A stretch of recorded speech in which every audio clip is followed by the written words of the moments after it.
Hello. Why am I so little? Good evening, everybody. It's Chris here again from the Stop Cafe in Mirror, Alberta. Full disclosure, I actually had a really late night last night. I was in my garage until roughly 1:30 in the morning working on a car and got it fixed and decided I needed to test drive it late at night. So I did that. Then I got up at 5:30 to go and clean the deep fryer at the Stop Cafe. So I haven't had much sleep, which is why I may be seeming a little more irritable or tired looking than normal, or it's just because I'm old and ugly, but that's another story. Anyway, all I want to do right now, I want to do this. This is what I want to do. I want to play 8-bit Nintendo. I want to have my brain go a little mushy, playing a stupid little video game and not think about the world, but I can't. Do you want to know why? It's because people are absolutely disgusting and they'll do anything in order to prevent others from succeeding. Don't know what I'm talking about? Let me show you. Here we go. So my friend Bonnie sent me this Substack just a few moments ago, actually, right as I was about to turn on my Nintendo. Thanks a lot, Bonnie. Here it is. I wonder if you can read that. You able to read that? Is it big enough? Is it working? How's that? Try that. I'm going to read it to you. And I'm going to, this is going to be pretty quick. I'm going to read this to you and I'm going to tell you the reality kind of during reading this. So this is a Substack that I got from Bonnie, and it's from Prairies Exposed. I've seen their stuff before. It seems as though somebody with not a lot of intelligence is trying to use the Alberta independence movement and the Saskatchewan independence movement to try and elevate themselves as some sort of counter narrative. And they're trying to attract followers and clicks by doing things like this. So let me read it. The title is Growing Concerns Over Data Collection and Privacy at Alberta Prosperity Project Town Halls. Now, I was at one point the chief executive officer of the Alberta Prosperity Project, so I'm very intimate in knowledge of their the way they work and details and things like that and policies. I also sit on the board of the Alberta Prosperity Society, so I still have my thumb on the pulse and I know what's going on. So when I tell you these things, I'm speaking as somebody who knows because I'm heavily involved. As a matter of fact, right from the beginning. So Prairies Exposed says, complaints are increasing about Alberta Prosperity Project town hall meetings with attendees raising serious concerns about privacy, consent, and data collection practices. According to multiple reports from individuals who attended recent events, photographs have been taken of people both inside and outside venues without clear consent, while others say they were asked to provide personal information far beyond what would normally be expected for a political meeting. Bullshit.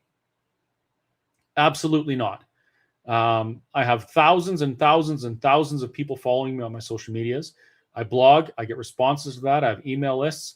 I have never, ever heard anybody say anything like this, especially about the data collection. The Alberta Prosperity Project has memberships.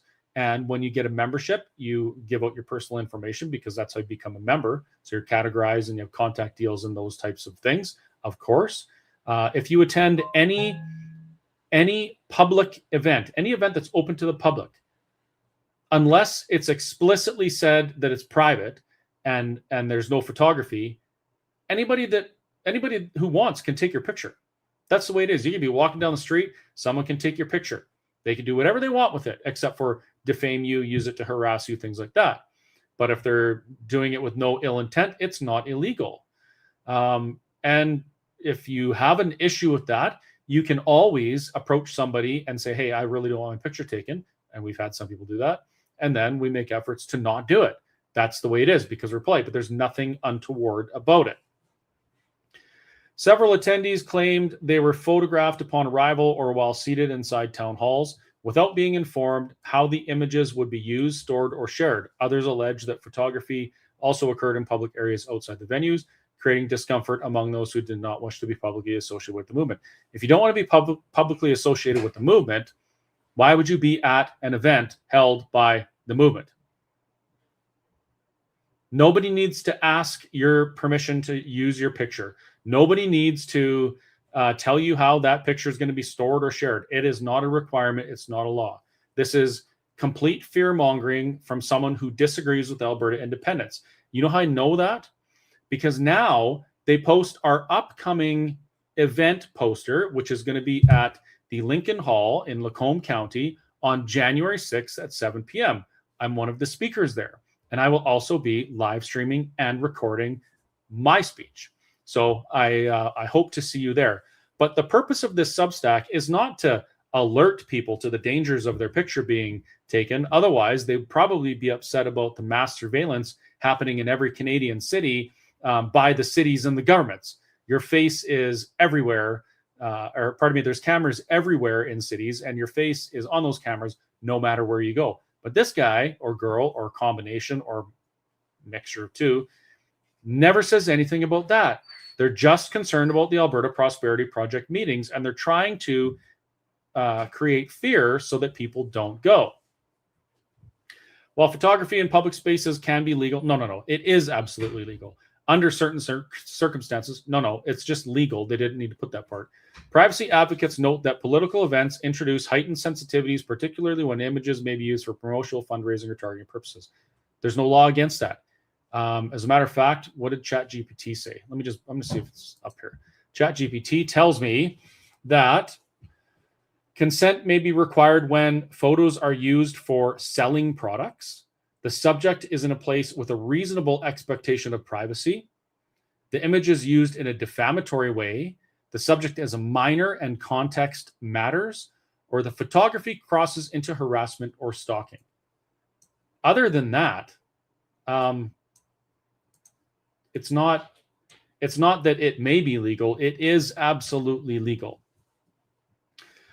They go on. More troubling to some attendees are allegations that individuals were asked for detailed personal information, including email addresses. Yes, of course. Phone numbers. Yes, of course. And in some cases, credit card information. Yes, if you buy merchandise and the numbers put in manually, you would probably be asked for your credit card information. But that's it. Ostensibly to be added to mailing lists or to support the movement. Yes, that's the whole idea of an Alberta Prosperity Project meeting or any other meeting for any other society or association in any other place in Canada. But apparently this person doesn't care about that. Critics argue that requesting financial details in a town hall setting, especially without transparent explanations of how, oh, come on. Nobody's asking you for your financial details at the town hall. Nobody. This is not happening. Several attendees report feeling pressured or unclear about whether providing this information was optional. If you're one of those people, please reach out to me. Until you do, this is a complete fabrication, and that does not happen. Privacy experts emphasize that any organization collecting personal financial data has a responsibility to clearly disclose its purpose, safeguards, and compliance with the laws. Yes, that's done. Without transparency, trust erodes quickly. No, when you write stupid bullshit Substacks alleging things that aren't true, that erodes trust. As complaints continue to circulate online and throughout community networks, critics are increasingly asking why an organization advocating for systemic political change appears unwilling or unable to meet basic expectations around informed consent data protection. None of that is happening. It is a complete make-believe scenario. It's just not. Continue to circulate through online community. That is not happening. Show me this. Show me these people who are claiming these, and get me in touch with them. I really want to know which town halls they went to and what exactly happened, because I know all of the volunteers at all of these town halls, and we can put this to bed right quickly. And then a bunch of myth and debunked things or whatever, but it's bullshit. It's all bullshit. And that's really all I have to say about it. I just want to point out, and I said this in a live that I did just a few minutes ago, that the attacks are going to get stronger. People are going to make claims and try and create, they're going to use fear to try and keep people from participating in APP town halls or signature collection, which are two different things, by the way. They're going to use fear to try and dissuade people from acting on their political will. Now, you tell me if you think, it's this guy again. Yeah. You tell me if you think that is an appropriate thing to do.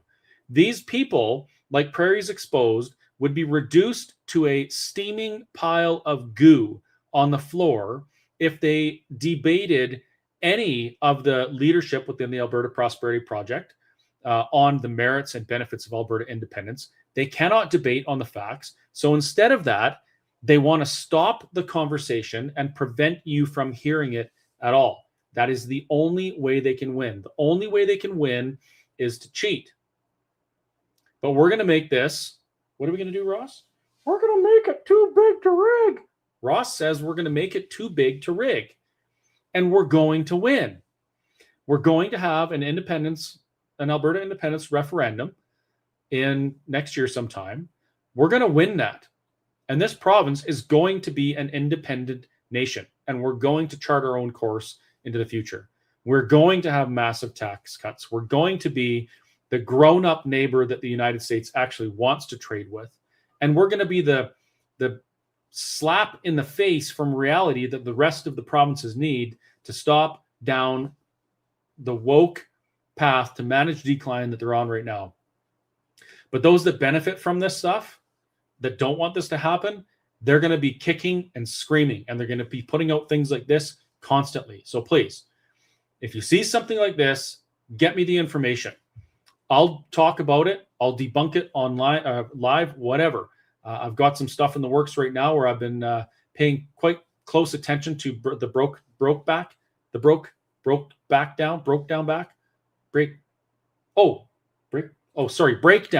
I've been paying attention to the breakdown and his drivel, his lies, and his slanderous ridiculousness. And I'm going to do a debunk video on that as well. Look forward to that, hopefully coming up this week. But send me the information and pay attention. And as my good friend Chris says, keep your stick on the ice. Have a great night. I'm going to play Nintendo. Oh, by the way, I winced in pain because this guy, look at these things. Look at this. Look at that. You see? He's like a freaking velociraptor. His claws they're like a half an inch long each, and he uses my leg as a cat scratch or as a climbing post so that I'll scratch him. Anyway, that's why I was in pain. It wasn't because of the live stream. Have a great night.